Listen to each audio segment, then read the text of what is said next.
Alors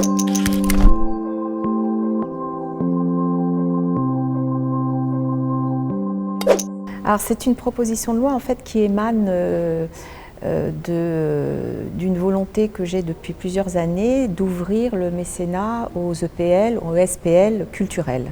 Je me suis dit, en travaillant aussi avec la Fédération des EPL, en interrogeant les directeurs généraux, les associations de collectivités, qu'il était intéressant finalement de remettre cette question-là dans le débat public et de porter une proposition de loi qui permettrait de dire tout simplement, aujourd'hui, les SPL culturels, donc quand deux collectivités s'associent pour porter un projet culturel, pourquoi n'ont-elles pas le droit au mécénat culturel, à la loi sur le mécénat de 2003, alors même que quand l'État est actionnaire, eh bien, elles y ont droit. Donc c'est vraiment voilà, le cheminement d'une réflexion, d'un engagement.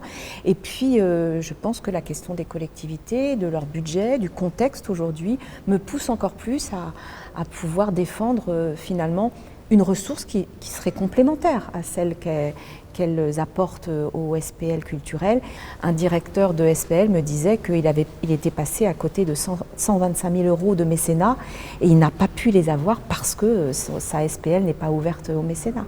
C'est dommage.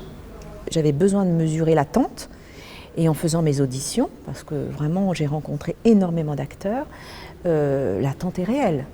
Donc c'est une proposition de loi qui correspond à la réalité à la fois de leur activité et au contexte dans lequel aujourd'hui sont les collectivités territoriales et singulièrement sur le plan budgétaire. C'est aussi souvent, la plupart du temps, du mécénat qu'on qualifie de territorial, c'est-à-dire ce sont des acteurs économiques du territoire qui vont à un moment pouvoir devenir mécènes de la SPL en aidant au développement d'une action, quelle qu'elle soit d'ailleurs, hein. Mais ça crée du lien.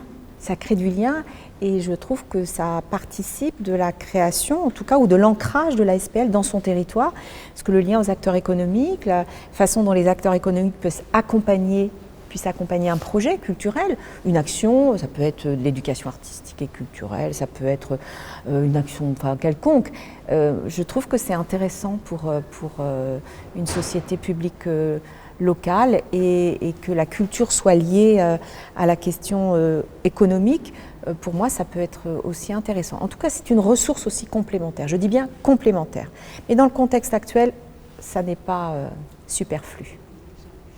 Paradoxalement, aujourd'hui, pour avoir auditionné beaucoup de directeurs généraux et de directrices de SPL, toutes les associations de collectivités, la Direction générale des collectivités locales, les cabinets des ministres, que ce soit collectivités locales, que ce soit culture, tous ces acteurs-là portent, en tout cas me disent qu'ils n'y voient qu'avantage. Et que même pour certains, ils aimeraient vraiment que ça aille vite parce qu'ils en ont besoin. Si on renforce les SPL culturels via le mécénat, et dans certains territoires, j'ai vu que ça pouvait être très important, parce que ça peut être 125 000 €, mais vous savez, 20 000 €, ça peut déjà développer une activité très très forte, c'est que ça crée de l'activité. Ça crée de l'activité, c'est-à-dire forcément derrière, il y a de l'activité économique qui arrive sur le territoire, quelle qu'elle soit, et puis il y a de la TVA derrière, hein, donc c'est important de montrer que finalement, au-delà de ça, au-delà des ressources complémentaires, eh bien, ça peut aussi dynamiser une SPL et puis forcément développer son activité. Donc, je trouve que c'est vraiment important. Et puis, on connaît le contexte des collectivités aujourd'hui. Il est difficile, le contexte budgétaire.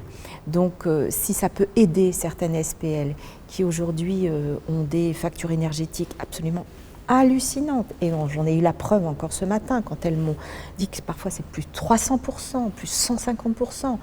On se dit que voilà, si sur leur activité culturelle, ça peut les aider parce que voilà, à développer des actions, c'est bien.